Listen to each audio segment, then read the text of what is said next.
2019 ఎన్నికల్లో అధికారం దక్కించుకోవడమే లక్ష్యంగా వైసీపీ అడుగులు వేస్తోంది. వైఎస్ఆర్ లాగే వైసీపీ అధినేత జగన్ పాదయాత్రకు సిద్ధమవుతున్నారు. అక్టోబర్ 27 నుంచి దాదాపు 6 నెలల పాటు రాష్ట్ర వ్యాప్తంగా 3000 కిలోమీటర్ల పాదయాత్ర చేస్తానని ప్రకటించారు జగన్. ప్రతి జిల్లాకు వస్తానని, ప్రతి ప్రాంతానికి తిరుగుతానని, ప్రజలతోనే ఉంటూ పాదయాత్ర చేస్తానని చెప్పారు. ఇడుపులపై నుంచి తన పాదయాత్ర మొదలుపెట్టి తిరుమలకు వెళ్తానని, మెట్లెక్కి కొండపైకి వెళ్లి దేవుణ్ణి దర్శించుకుంటానని చెప్పారు. అక్కడి నుంచి ఇచ్చాపురం వరకు 3000 కిలోమీటర్ల పాదయాత్ర కొనసాగుతుందని చెప్పారు జగన్.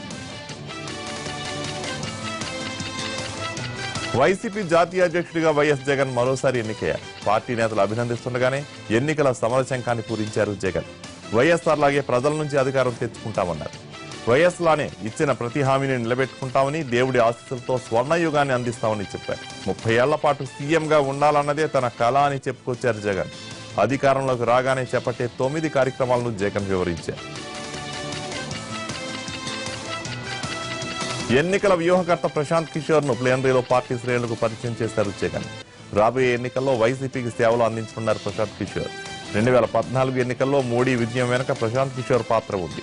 బీహార్ ఎన్నికల్లో మహాకూటమి విజయంలోనూ ప్రశాంత్ కిషోర్ కీలక పాత్ర పోషించారు. మొన్నటి ఎన్నికల్లో పంజాబ్ లో కాంగ్రెస్ గెలుపు వెనుక ఈయన హస్తం ఉంది. అంతా కలిసి ఏకమవుదామని, చంద్రబాబు పాలనను బంగాళాఖాతంలో కలుపుదామని పిలుపునిచ్చారు వైసీపీ అధినేత జగన్.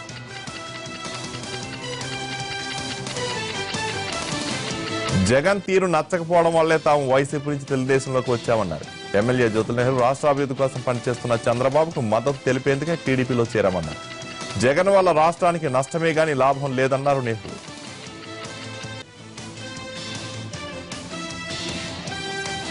ఏపీలో ఖాళీగా ఉన్న పలు నామినేటెడ్ పోస్టులను భర్తీ చేస్తూ ఉత్తర్వులు జారీ చేసింది ప్రభుత్వం. ఏపీ ఫుడ్ కార్పొరేషన్ చైర్మన్ గా జేఆర్ పుష్పరాజు, టీవీ సినిమా అభివృద్ధి కార్పొరేషన్ చైర్మన్ గా అంబికా కృష్ణ, కర్నూలు పట్టణాభివృద్ధి సంస్థ చైర్మన్ గా సోమశెట్టి వెంకటేశ్వర్లను నియమించారు. ఇక ఏపీ వక్ఫ్ బోర్డు చైర్మన్ గా జలీల్ ఖాన్, ఉర్దూ అకాడమీ చైర్మన్ గా నౌమన్, తిరుపతి పట్టణాభివృద్ధి చైర్మన్ గా నరసింహ యాదవ్, లిడ్క్యాబ్ చైర్మన్ గా ఎరిక్సన్ బాబు, మాంసం అభివృద్ధి కార్పొరేషన్ చైర్మన్ గా ప్రకాష్ నాయుడు నియమితులయ్యారు.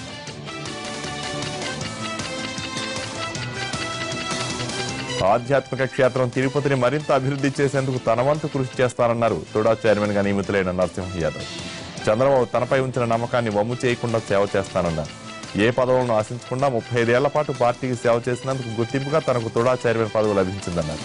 తిరుపతిని అన్ని విధాలుగా అభివృద్ధి చేయాలన్న ముఖ్యమంత్రి విజన్ కు తగ్గట్టుగా పనిచేస్తానన్నారు నరసింహ యాదవ్.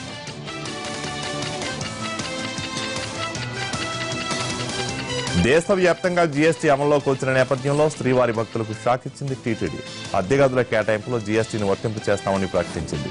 ఇవాళ నుంచి ఇది అమలులోకి రానుంది. అయితే 1000 రూపాయల లోపు రూములకు జీఎస్టీ నుంచి మినహాయింపునిచ్చింది టీటీడీ.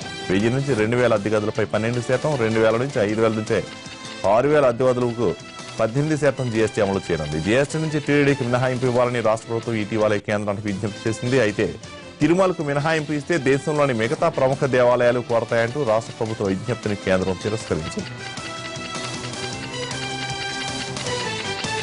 2018 నాటికల్లా ప్రాజెక్టులన్నీ పూర్తి చేయాలని లక్ష్యంగా పెట్టుకున్నట్లు చెప్పారు మంత్రి ఏపీ ఇరిగేషన్ మంత్రి దేవినేని. చిత్తూరు జిల్లాలో ప్రాజెక్టులను పరిశీలించిన మంత్రి వైఎస్ హయాంలో చేసిన పాపాలను తాము కడిగేస్తూ ప్రాజెక్టులను నిర్మిస్తున్నామన్నారు. ఇప్పటి వరకు 40,000 కోట్ల రూపాయలను ఖర్చు చేసినట్లుగా చెప్పారు.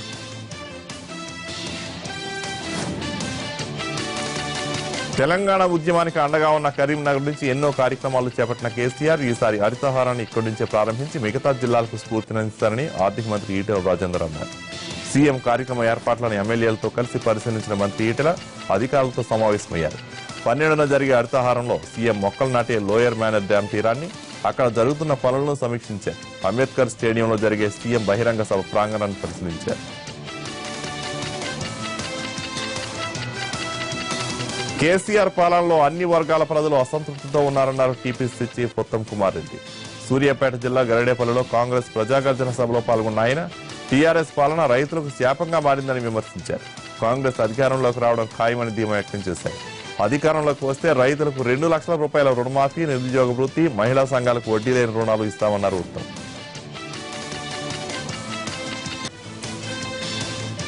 సింగరేణి కార్మికులకు ఐటీ మినహాయింపు, వారసత్వ ఉద్యోగాలపై సీఎం కేసీఆర్ మాట తప్పారన్నారు కాంగ్రెస్ ఎమ్మెల్యే జీవన్ రెడ్డి. మంచిర్యాల జిల్లా కాంగ్రెస్ కార్యకర్తల సమావేశంలో పాల్గొన్న జీవన్ రెడ్డి సింగరేణి కార్మికుల హక్కుల కోసం కాంగ్రెస్ పోరాడుతుందన్నారు. వారసత్వ ఉద్యోగాలపై మోసం చేసిన టీఆర్ఎస్ నేతలు కార్మిక లోకానికి క్షమాపణ చెప్పాలని డిమాండ్ చేశారు మాజీ మంత్రి శ్రీధర్ బాబు.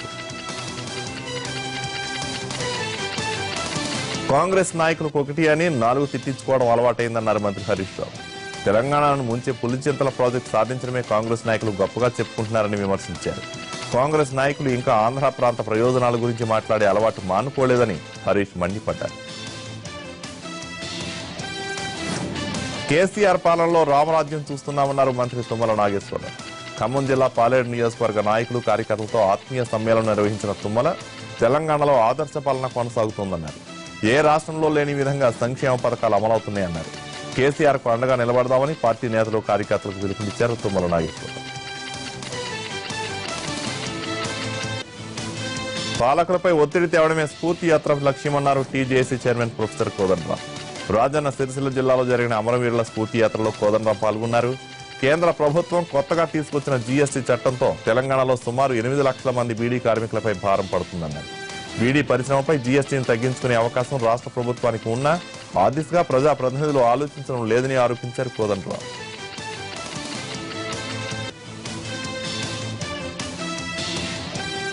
జీఎస్టీ అమల్లోకి వస్తే ద్రవ్యోల్బణం ఖచ్చితంగా తగ్గుతుందని అన్నారు తెలంగాణ వాణిజ్య పన్నుల శాఖ కమిషనర్ సోమేష్ కుమార్. హైదరాబాద్ లో కేంద్ర ప్రభుత్వం నిర్వహించిన జీఎస్టీ అవగాహన సదస్సులో ఆయన పాల్గొన్నారు. జీఎస్టీతో వ్యాపారస్తులు అకౌంటెంట్లకు శ్రమ పెరుగుతుందనే మాటల్లో కూడా వాస్తవం లేదన్నారు. ఏడాదికి 12 రిటర్న్స్ సమర్పిస్తే సరిపోతుందంటే స్పష్టత ఇచ్చారు. అలాగే కొందరు వ్యాపారస్తులు ప్రతి వస్తువుపై ఉన్న పన్నుని విడివిడిగా కాకుండా ఏకమొత్తంగా చూపించడం వలన చాంతాడంత బిల్లులు కూడా ఉండవని సూచించారు సోమేష్ కుమార్.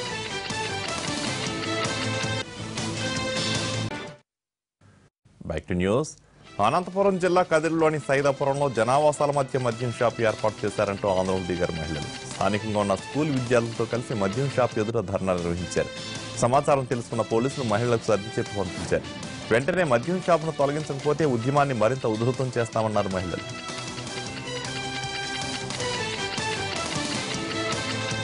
ఆదిలాబాద్ జిల్లా కుంటాల జలపాతం వద్ద ప్రమాదాల నివారణకు అధికారులు నడుం బిగించారు. పర్యాటక ప్రాంతంలో యువత మద్యం సేవించడం వల్ల ప్రమాదాలు జరుగుతున్నాయని అధికారులు గుర్తించారు.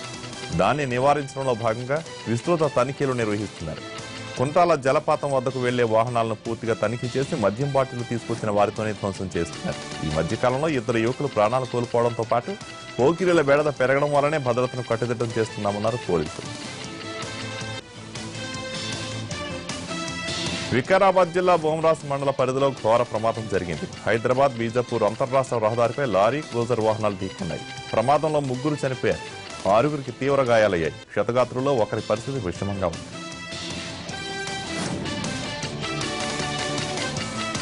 బాసర ఆలయం వద్ద అధికారులు కొత్త రూల్స్ పెడుతున్నారు. గురి పౌర్ణమి వేడుకల కవరేజ్కు వెళ్లిన మీడియాపై చిందులేసిన చైర్మన్ బయటకు వెళ్లండి అంటూ దురుసుగా ప్రవర్తించాడు. ఒక దశలో మెడపట్టి గెంటేసేంత పనిచేశాడు. పక్కనే ఎమ్మెల్యే ఉన్నప్పటికీ అలాగే రెచ్చిపోయాడు.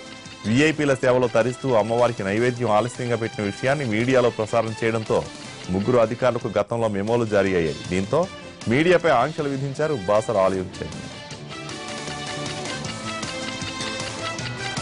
మహిళలు అఘాయిత్యాలకు పాల్పడకుండా కౌన్సిలింగ్ కేంద్రాలు ఏర్పాటు చేస్తామన్నారు రాష్ట్ర మహిళా కమిషన్ చైర్మన్ నన్నపనేని రాజకుమారి.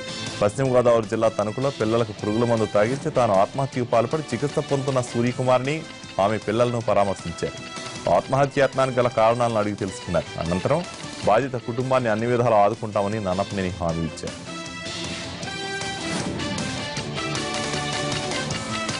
లష్కర్ బోనాలు ధూమ్ధాంగా జరుగుతున్నాయి. సికింద్రాబాద్ ఉజ్జయిని మహంకాళి జాతర నిన్న ఘనంగా జరిగింది. అమ్మవారికి బోనం సమర్పించుకునేందుకు ఉదయం నుంచే భక్తులు బారులు తీరారు. భక్తులకు ఎలాంటి ఇబ్బందులు కలగకుండా తెలంగాణ ప్రభుత్వం కట్టుదిట్టమైన ఏర్పాట్లు చేసింది. మహిమాన్విత శక్తిగా కోరిన కోరికలు తీర్చే భక్తుల కొంగు బంగారంగా ప్రసిద్ధి చెందిన ఉజ్జయిని మహంకాళిని దర్శించుకునేందుకు నగరం నలువైపుల నుంచే కాకుండా రాష్ట్రంలోని వివిధ ప్రాంతాల నుంచి లక్షలాది మంది భక్తులు తరలివచ్చారు. అర్ధరాత్రి వరకు భక్తులు బోనాలు సమర్పించారు. తొలి పొద్దున అమ్మవారి జాతర వైభవంగా ప్రారంభమైంది. డప్పు చప్పుళ్లు, పోతరాజుల విన్యాసాలు, శివసత్తుల పూనకాలతో ఆధ్యాత్మిక వాతావరణం వెలువరిసింది. ఉదయం బోనాలు జరగగా సాయంత్రం పలహారాల బండ్ల ఊరేగింపు అట్టహాసంగా జరిగింది. వివిధ రకాల పండ్లను అమ్మవారికి నైవేద్యంగా సమర్పించారు భక్తులు. పలహారాల బండ్ల ఊరేగింపు సమయంలో మంత్రి తలసాని శ్రీనివాస్ యాదవ్ నృత్యంతో హోరెత్తించారు. ఘటాలు, శాఖ, పలహారు పండ్ల ఊరేగింపు, పోతురాజుల విన్యాసాలు, బలిగంప అమ్మవారి ప్రధాన ఘట్టాలు. అయితే అంతకు మించిన ప్రధాన ఘట్టం రంగం. అవివాహిత మహిళ పచ్చికొండపై నిల్చుని దేశ రాష్ట్ర భవిష్యత్తుకు సంబంధించి భవిష్యవాణి వినిపిస్తారు. బోనాల్లో అత్యంత కీలకమైన రంగం కార్యక్రమం ఇవాళ ఉదయం జరగడం. కరీంనగర్ పట్టణం హౌసింగ్ బోర్డు కాలనీలో పోచమ్మ తల్లి బోనాల జాతర ఘనంగా జరిగింది. రాష్ట్రంలో బోనాల సీజన్ కావడంతో పెద్ద ఎత్తున మహిళలు బోనాలతో భారీ ర్యాలీ నిర్వహించారు. ఈ కార్యక్రమంలో మంత్రి ఈటెల రాజేందర్తో పాటు జడ్పీ చైర్మన్ తులవుమ, కరీంనగర్ మేయర్లు పాల్గొని బోనమెత్తారు. పోచమ్మ తల్లికి ప్రత్యేక పూజలు నిర్వహించారు.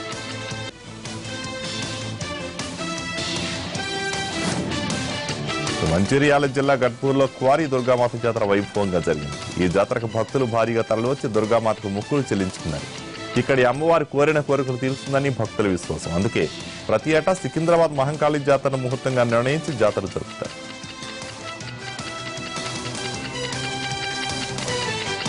మార్కెట్లో టమాటా ధర మోత మోగిస్తోంది. కేజీ టమాటా 100 రూపాయలకు చేరింది. బహిరంగ మార్కెట్లో ఒక్కసారిగా రేటింపై జనాలకు చుక్కలు చూపిస్తుంది.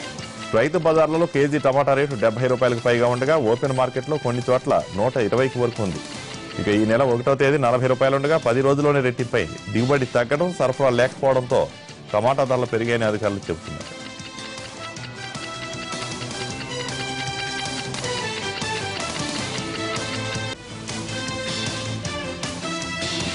ప్రధాని నరేంద్ర మోడీ వాళ్ళ అన్ని రాష్ట్రాల ప్రభుత్వ ప్రధాన కార్యదర్శులతో భేటీ కానున్నారు. రాష్ట్రాల అభివృద్ధి ప్రధాన అజెండాగా సిఎస్ఎల్తో తొలి సమావేశం జరగనుంది. ఆర్థిక శాఖ కార్యదర్శులు, రాష్ట్రాల ప్రణాళిక శాఖ కార్యదర్శులు ఈ భేటీలో పాల్గొంటారు. కొన్ని రాష్ట్రాల మధ్య నెలకొన్న ప్రాంతీయ అసమానతలు, వివాదాలు ఈ సమావేశంలో చర్చకు వచ్చే అవకాశం ఉంది. నీతి ఆయోగ్ సభ్యుడు వివేక్ దేబ్రాయ్ రాష్ట్రాల ఆర్థిక పరిస్థితులపై పవర్ పాయింట్ ప్రజెంటేషన్ ద్వారా వివరించుకున్నారు.